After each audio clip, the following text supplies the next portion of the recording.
Hi everyone. Hello. Welcome once again to our channel. Yeah. Bringing your way another exciting episode. Health check. Yes, it's always good to get yourself checked. Right. It's Benny and Richie, as you always know. Yeah. It's been a while. Yeah, since we recorded, it's been a while. we know we haven't done well with that. We always promise consistency, but now it's going to get better. Actually, Hopefully. yeah. It's going to get better. So, what are we doing today? Today we would like to talk about how to give people some tips Yeah. that they will need in visiting a healthcare facility in Yes. Ghana. Yes. And I think especially for those traveling to Ghana. From the diaspora. Maybe for the first time, or you've been coming. Yeah. Or maybe you've never visited a health facility before. Yes. We just want to enlighten you on some things that you need to know about our health facilities in Ghana. That's true. A lot of people are trooping into Ghana. Realize that Ghana is becoming a hot tourist spot. A year of return. Yeah, and beyond the return. A lot of people now want to just come to Ghana and feel the African vibe we have here. You're welcome, Akwaba. Yeah. If you're yet to come, don't be scared. So we want to handle the healthcare aspect of Ghana. Once you are in Ghana, you may or may not encounter a health issue, health problem. So what do you do? Where do you go to? So we are just here to talk about, informally anyway, to discuss the health system in Ghana and how you can sort yourself out. Yeah. I think first of all, I would like to start approaching it from the various levels and types of health institutions we have in Ghana. Yeah. Starting with the general one, which is the Ministry of Health. Okay. That oversees everything concerning health. Health, right. Yeah. And then under the Ministry of Health, you have the various arms of the health facilities we have, being the Ghana Health Service, and also the CHAG, that is the Christian body. Facilities. Yeah. We have the teaching hospitals. Right. So that is where you will get hospitals like Kolebu Teaching Hospital. Tamale Teaching Hospital. Cape Coast Teaching Hospital. Yeah. 37. Yeah. The major hospitals. Yeah, the major ones. Okay. You have the private institutions as well. Yeah. And also I think the psychiatric institutions. Yeah. So the multi-specialist or tertiary level, high level hospitals, and then we have the regional hospitals, and then the polyclinics, then the district hospitals, and then the all the way health centers, all the way to CHIPS compound and all that. We are not necessarily stratifying them in order. Okay, we're letting you know the available health services in Ghana. CHIPS compound, and then pharmacies are also available. Yes. I mean, for health service, we have pharmacies around and chemical stores. So when it comes to the health system in Ghana, it's actually you have lots of options from the public sector all the way to the private sector. They each have their pros and cons anyway. So it's up to you to choose which one you desire. And we are not going to make specific recommendations. It's like I said, it's up to you to judge. So the first tip is concerning timing. Okay. Usually, for most of the hospitals, right, they run a shift system. What that means is that you'd have let me use doctors. You have a doctor come in at 8 a.m. and close at 2 p.m. Another doctor takes over from 2 p.m. to 8 p.m. And then there's a night shift from 8 p.m. to 8 a.m. So you have this 8 to 2, 2 to 8, 8 to 8 kind of vibe. So you have this 8 to 2 kind of thing. But a few others may have plus or minus a few hours. So 7 instead of 8 or 9 instead of 8. So usually when you visit the hospital, most likely you would have labs requested. So you see the doctor, have a consultation, doctor recommends some labs for you to do. You go do the labs and then you come back to review the results with the doctor. I know you want to see the same doctor when you come back with your lab results. Okay, people always want to see the same doctor because you don't have to tell the whole story again. The doctor already has the vibe. So you discuss the lab results and then you move on, right? But then you end up coming to meet a new doctor and you're disappointed, right? Or you come to meet the old doctor about leaving.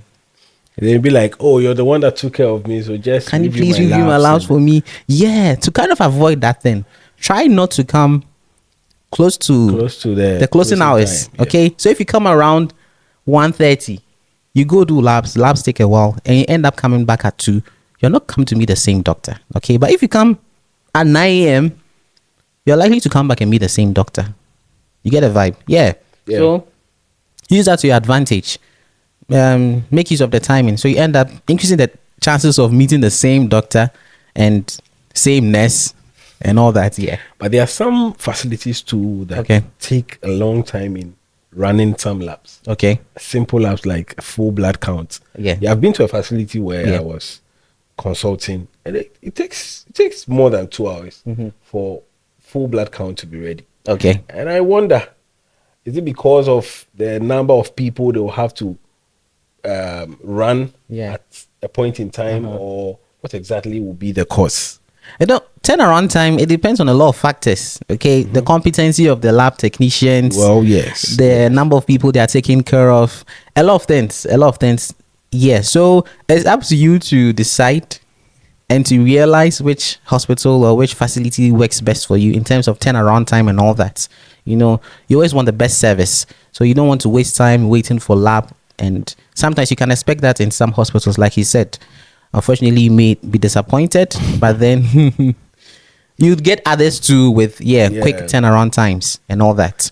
And also try to be reminding them, maybe they had taken your sample, but due to one or two factors, something is causing the delay. You can go to the receptionist or whoever took the sample to remind them that, oh, you're waiting, and that have they started running the lab, or what time will the lab be ready, so that at least you'll be able to see the same doctor that took your history. Yeah, this might not be the best of conditions of customer service because you don't have to follow up your labs. But unfortunately, you have to be proactive.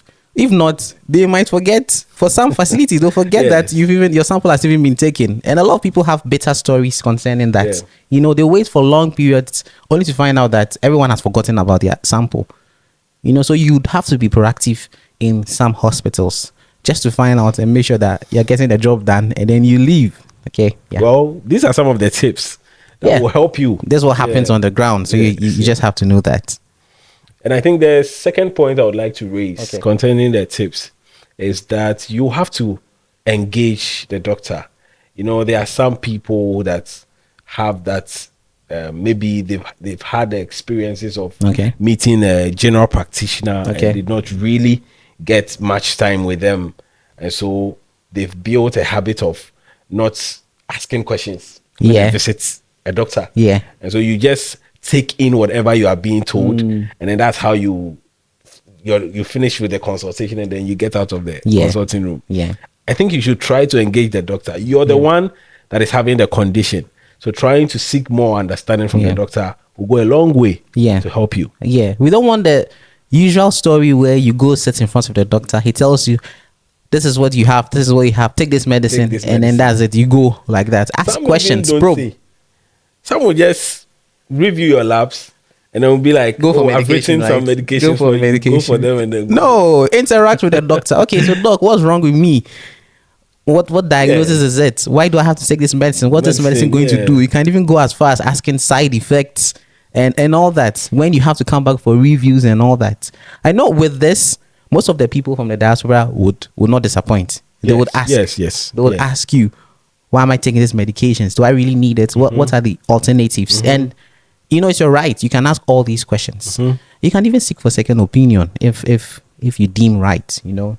And also with our colleagues as well, let's be flexible when they try to seek for more understanding. Right. Be flexible. That's a good point. That's a good point. Open up and then be ready to help a patient. Yeah. Understand what they are going through and why you're giving them those medications. That's true. You know, some people take offense. Yeah. Or feel a bit defensive. The moment a patient asks a question, then they become defensive and like, I know what I'm doing. It's like they're not questioning your intelligence, you know. Yes. It's now knowledge is being it's abounding, so you should expect more questions.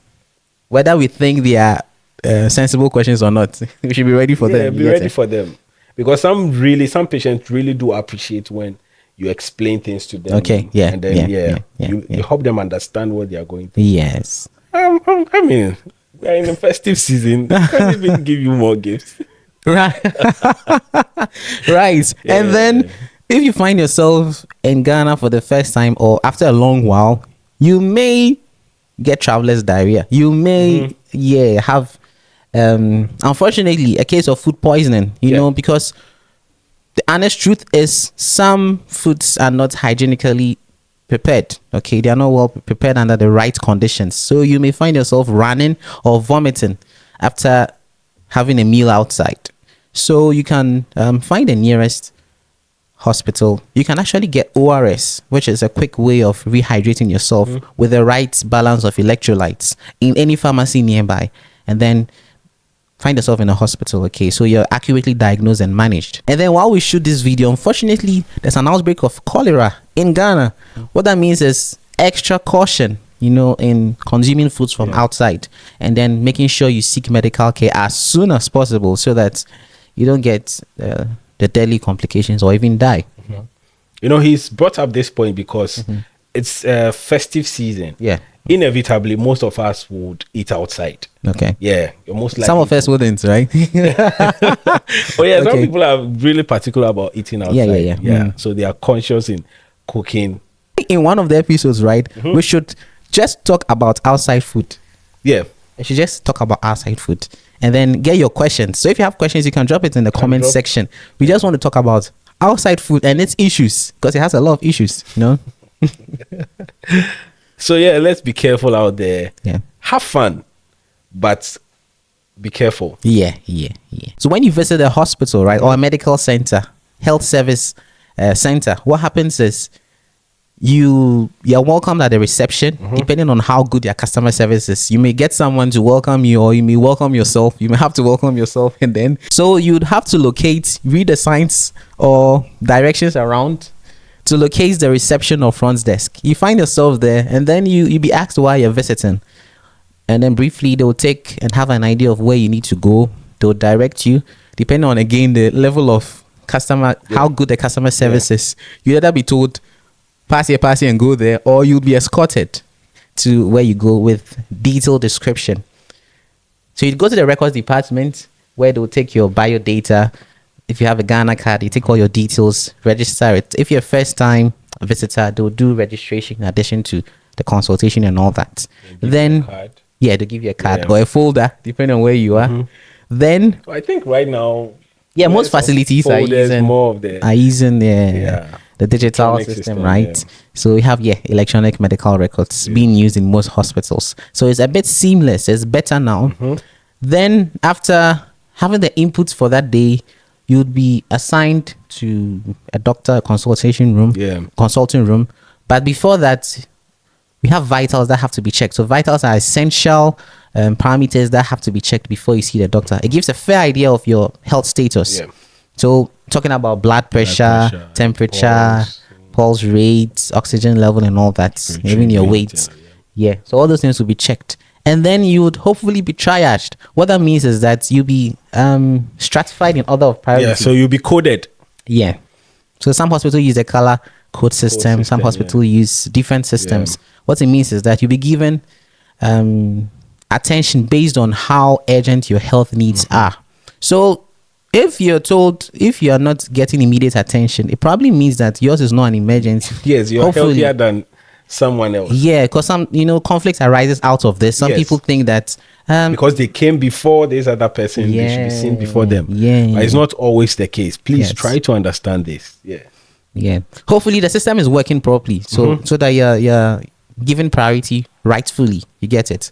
And then when it's time to see the doctor, you'd be called.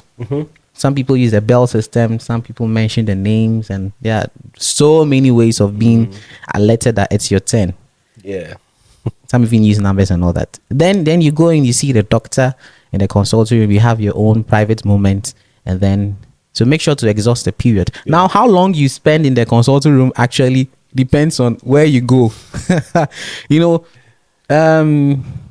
The general rule is that, not a rule, but the general observation is that if you find yourself in a public hospital, you don't have too much time with a doctor, because there are a lot of people waiting. So you don't have the luxury of a time to spend with a doctor talking about every single thing, as opposed to when you find yourself in a private setting. Private healthcare, you have the luxury. You have time to talk about everything and, break down every single point. So if you have the money and you can afford the private, you go there, doctor has the whole Doctor has the luxury of time for you. Yeah. You can express all that you have. All that you have, yeah. So don't have too much expectation when it comes to the public sector. Their time during consultation when you visit a public hospital, you know.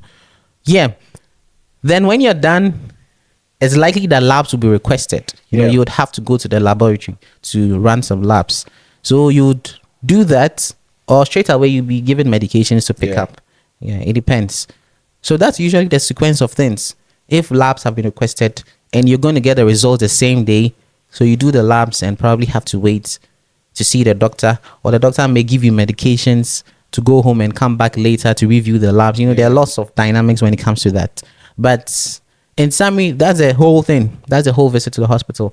And I hope it doesn't take the whole day, because it can take the whole day for depending on where you go. And then you're done. You know, in some countries, I think you're assigned to a general practitioner. Yeah, initially, right? Initially, you can contact them and then they will book a date for you. You go see them at the facility, and then, I don't know, maybe they go through the same system you've mentioned. But in our system, it's not like that. You choose where to visit, the facility, the health facility. At any point in time when you need urgent health care. You go there and then you go through all that he's spoken about. So it might be different for some of us coming to Ghana. So that is why we are giving you these tips, so that you know what to go through when you come.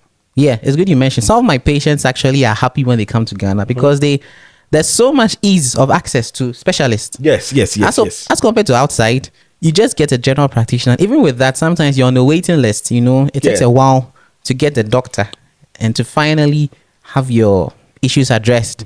But when it comes to Ghana, you can actually access almost all the specialists without having to wait too long. Depending, you know, there are some disciplines like neurosurgery, which will take a while to get your consultation, depending on the issue you have. But then generally, I see people prefer the Ghana system when it comes to how immediate they can receive health. All these specialists will be found in maybe a private facility that is a multi-specialist facility. Right. If you have the money, they are there waiting for you. Right? Yeah. But if you find yourself in the public sector, then you will have to wait. This and many more are the tips you need to make your visit to the hospital a good one, and hopefully your issues are addressed. We know there are more, so the comment section is open for you to drop your questions and inquiries concerning, or even comments concerning what we've talked about. You know, And I would like to say that we're in a festive season. Probably you've had this health practitioner who has been at your beck and call anytime you need help. Try to show some love to any health worker you know. What do you mean? Show some love. What do you mean? Okay. Or maybe, doc, today I just want to show some love to you. I have nothing to ask. I have no health condition. I just so you shouldn't just visit the doctor for your health needs. You should visit the doctor. Don't call a friend doctor or any health worker because you have a problem. Festive season, show some love. All right. So catch you guys on the next episode. It's Health Check.